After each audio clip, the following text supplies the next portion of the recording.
Sabe, eu estava em dúvida do que compartilhar essa noite. Você só vive uma vez. O que você tem para fazer amanhã, você não deixa para amanhã, você tem que fazer hoje. O que você tem que fazer, cara, os sonhos que você tem, os projetos que você tem, deixa de lado e vive hoje. Esse é o grito de uma geração. Só que o que eu quero compartilhar com vocês é que esse grito nada mais é do que reflexo de uma criação eterna que está ansiosa porque está vendo o seu tempo sendo contado em dias e horas.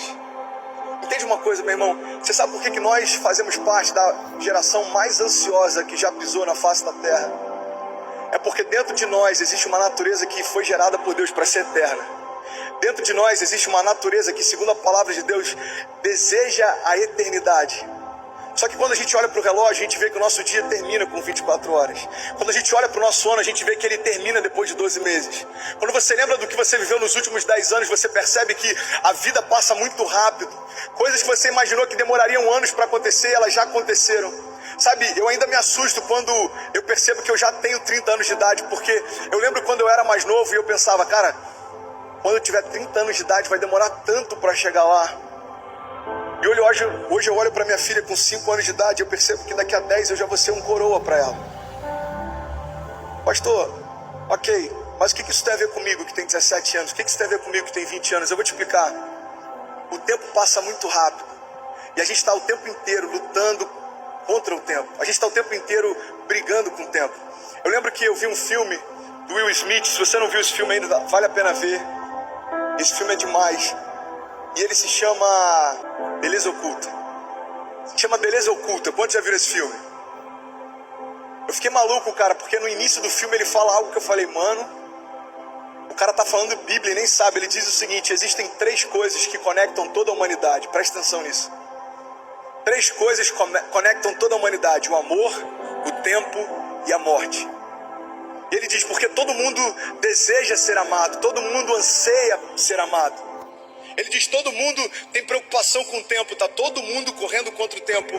E ele finaliza dizendo, e todo mundo tem medo da morte, ou preocupação com a morte.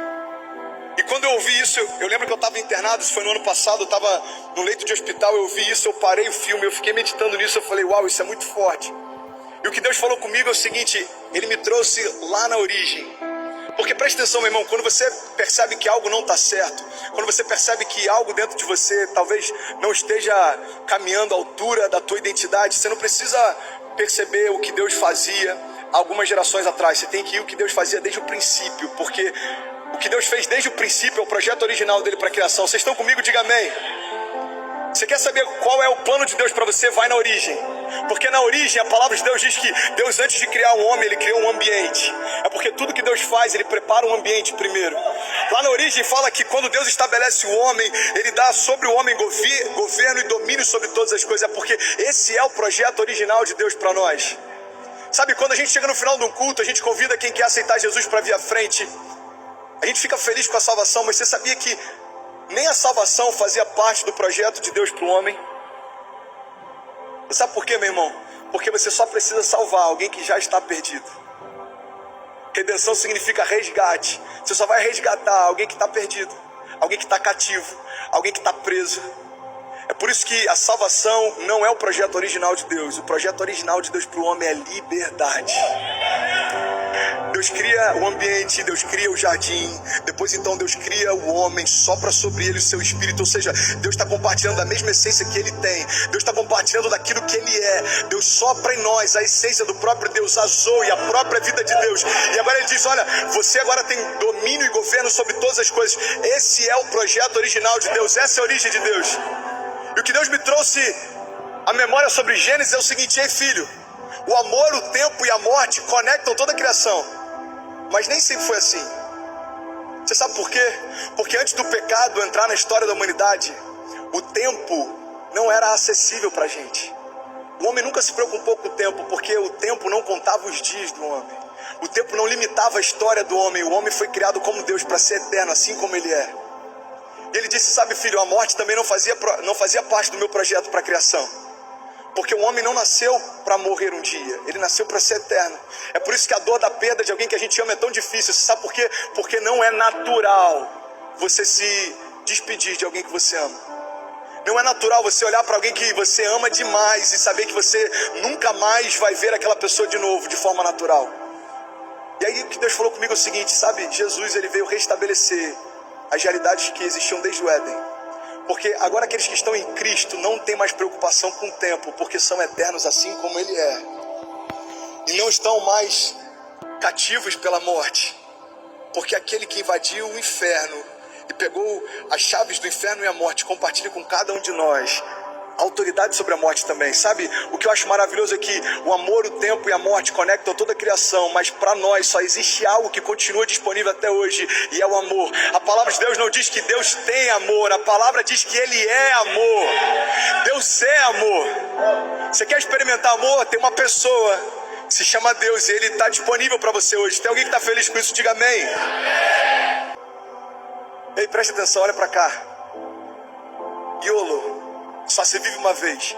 Essa expressão na América, por exemplo, só para você ter uma ideia, é uma expressão que mais de 80% da nossa geração usa quase como um grito de guerra.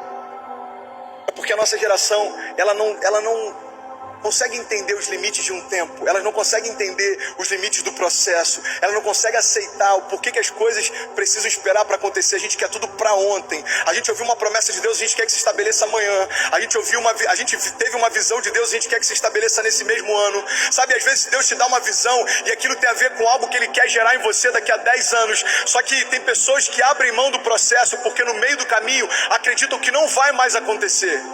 Deixa eu te falar uma coisa, se Deus te deu uma visão, não existe uma condição se vai ou não acontecer.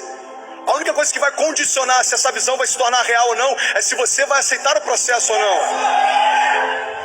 Só se vive uma vez, é o grito de uma geração ansiosa que está preocupada. Agora você sabe por que Deus não está preocupado?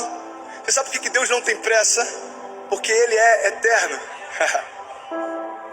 Deus não tem pressa porque Ele não se submete ao crono. Vocês estão comigo? Diga amém. Sabe, tem algo que eu gosto de falar muito sobre geração. E os estudiosos, aqueles que estudam as gerações, eles percebem que em cada geração existem características que conectam a geração. Cada geração pensa de uma forma parecida, se move de uma forma parecida, porque aquilo que acontece ao nosso redor influencia quem nós somos. Vocês estão comigo? Diga amém. Preste atenção nisso, em nome de Jesus. Para a gente entender a forma como a nossa geração se move, a forma como a nossa geração pensa, a forma como a nossa geração age, a gente precisa entender as gerações que vieram antes de nós. Sabe, a gente faz parte dos mileniais, a gente faz parte da geração Y, alguns aqui da geração X. Essa geração que é hiperconectada, essa geração que se move por ideais, essa geração que não consegue imaginar a ideia de trabalhar 20, 30 anos na mesma empresa, essa geração que quer sempre novas experiências, essa geração que prefere ganhar menos, mas trabalhar num lugar que acredita nos ideais desse lugar, do que ganhar muito e ter que passar por cima de outras pessoas. Nós somos uma geração de idealistas, nós somos uma geração que é marcada por projetos como Greenpeace, por exemplo, que pessoas colocam a própria vida em risco para poder salvar baleias no outro lugar do mundo. Nós fazemos parte de uma geração que se manifesta, que vai para as ruas e que se conecta a causas que falam por si só. Agora, você sabe por que nós somos assim? É porque as gerações antes da nossa, elas se preocupavam em ter estabilidade. Só para você ter uma ideia, as gerações antes da nossa, presta atenção nisso, eles passaram pela Primeira e Segunda Guerra Mundial. Eles passaram pelo crack da Bolsa de 29, eles passaram pela recessão, eles passaram pela Guerra Fria, eles passaram pela Revolução Cubana, passaram pela Revolução Industrial, eles passaram pela Revolução Francesa, eles passaram por revoluções acontecendo todos os dias, eles passaram pelo Plano Collor, mudança de governo, Plano Real, impeachment. A geração antes da nossa viu o mundo quase ser destruído por conta da tensão entre a União Soviética e a América. Eles viram tudo isso acontecer e sabe o que aconteceu? Quando essa geração passou a ter filhos, preste atenção porque eu estou falando de você agora. A preocupação das gerações antes da nossa era de gerar para os seus filhos tudo aquilo que eles não tiveram. Eles viram crise financeira acontecendo o tempo inteiro. Eles viram tantas coisas que a preocupação dos nossos pais e dos nossos avós foi o seguinte: eu vou dar para o meu filho tudo aquilo que eu não tive. Eu vou cercar o meu filho de cuidado, eu vou cercar o meu filho de estabilidade, eu vou cercar o meu filho de proteção, eu vou cercar o meu filho de conforto. E sabe o que isso gerou em nós? Uma geração do mínimo esforço. Porque a gente se acostumou com o tempo a receber presentes, mesmo sem se esforçar para merecê-los. A gente se acostumou ao longo do tempo com o cuidado excessivo dos pais. A gente se acostumou ao longo do tempo com uma proteção excessiva dos pais. E nós somos